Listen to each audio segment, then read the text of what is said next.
Paolo and his girlfriend Chiara had finally found a small house to rent. It was old, but cheap, the perfect place to start a new life together. The house was at number 9, St. Helena Street, in a quiet, forgotten corner of the city. The landlord, an old man with tired eyes, had warned them, "Never stay awake upstairs after midnight." They laughed, but after the first night, they stopped laughing. At 12:17 a.m., a faint noise woke them up. Footsteps, right above them. Slow, heavy, as if someone was walking with wet shoes. Paolo grabbed a flashlight and went upstairs, but the floor was empty. No furniture, no open windows, only wet footprints, still fresh. The next day, Chiara found an old diary hidden behind a baseboard. It belonged to a woman who had lived there 30 years earlier. The last pages were smeared with ink, written in trembling handwriting. "He's back. I can't sleep.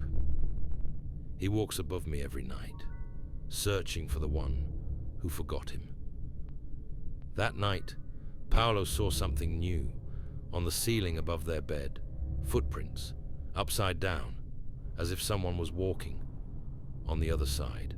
They decided to leave the next morning, but at midnight, the footsteps returned, louder, closer. Then a thud. When Paolo looked up, he saw a pale face emerging from the ceiling, eyes black as pitch, and a slow, broken smile stretching wider and wider. The flashlight dropped. Chiara screamed. Everything went dark. The next morning, police found the house empty. On the wall near the entrance, something was carved, deep, uneven, like fingernails. "Never stay awake after midnight at number 9. No one has lived there since, and at night, if you walk past that street, you can still hear the footsteps above you.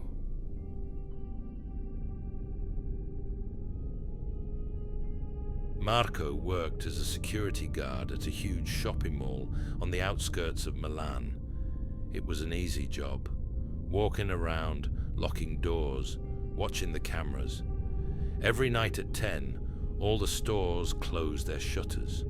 By 11, silence filled every corner. But that night, something felt off.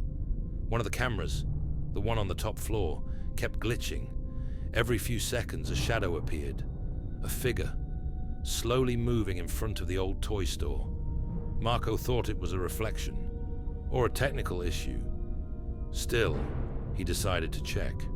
The elevator display said, "Floor 3, but no one had used it for weeks.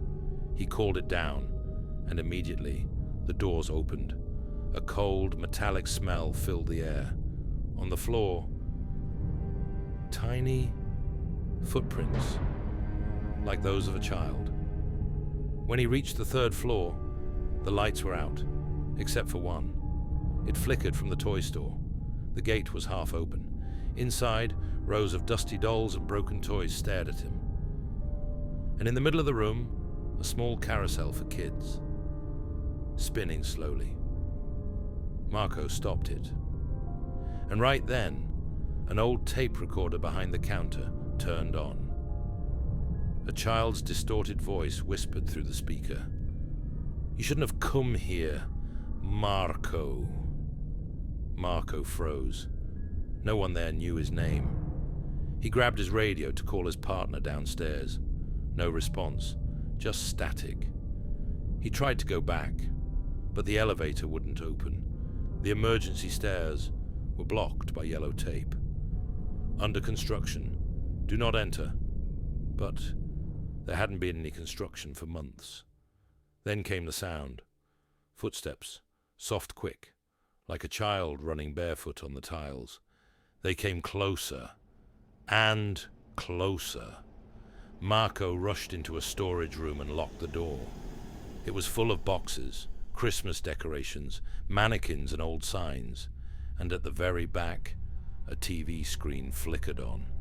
It showed a live feed, of Marco hiding inside that very room. Someone or something was controlling the cameras.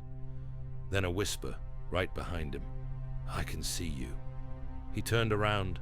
Nothing, only a mannequin dressed as Santa Claus, with a white mask instead of a face, and a name written across its chest in black marker. Marco. He ran through the endless hallways, every light flickering, every reflection warped. Each shop window showed something different. In one, he saw himself. In another, a child smiling. And in the next, his own body on the floor. Finally, he found an emergency door. He pushed it open and stumbled outside.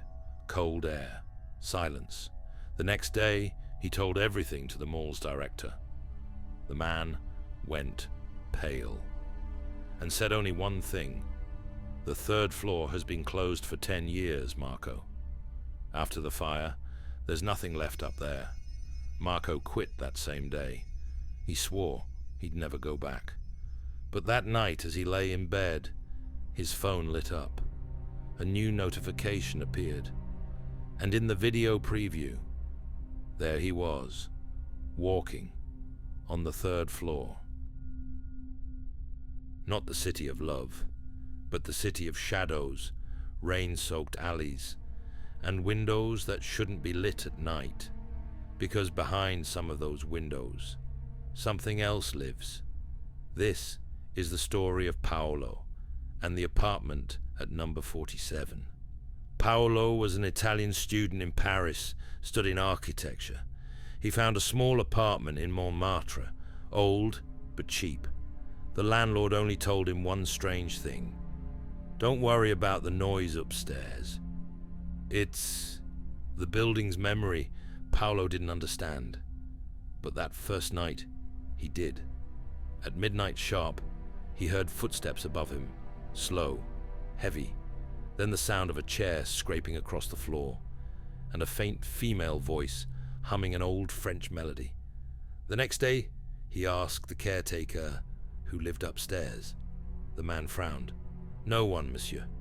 That floor's been closed since 1972. The following nights, the noises continued.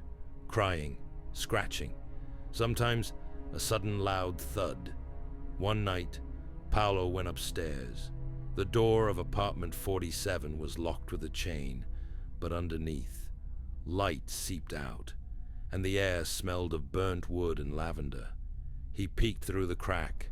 A table was set for 2, plates full, and a figure sitting with its back turned, breathing. He knocked. The light went out, and the figure turned, a white face, no eyes, only a black hole where the face should be. Paolo ran, stumbling down the stairs. Behind him the same soft humming continued. The next morning he came back with the police. The apartment was empty, covered in dust and sheets, but on the table 2 empty plates, still warm. One officer found an old newspaper from 1972. The headline read, "Fire in Montmartre. Couple found dead in their apartment." The address, number 47. That night, Paolo tried to sleep. At midnight, 3 slow knocks came from the ceiling. Then a whisper, "Dinner's ready, Paolo." Ash started falling from above. When he looked up, 2 black footprints appeared on his ceiling, as if someone was walking upside down. The light bulb shattered, and in the darkness, a voice beside his ear. "Welcome to dinner." The next morning, neighbors complained about a strong smell of smoke. The police broke down Paolo's door. Inside, 2 plates on the table, one still warm. Paolo was gone. But every night, at midnight, the window of apartment 47 glows for a few seconds, just long enough to see 2 shadows dining together.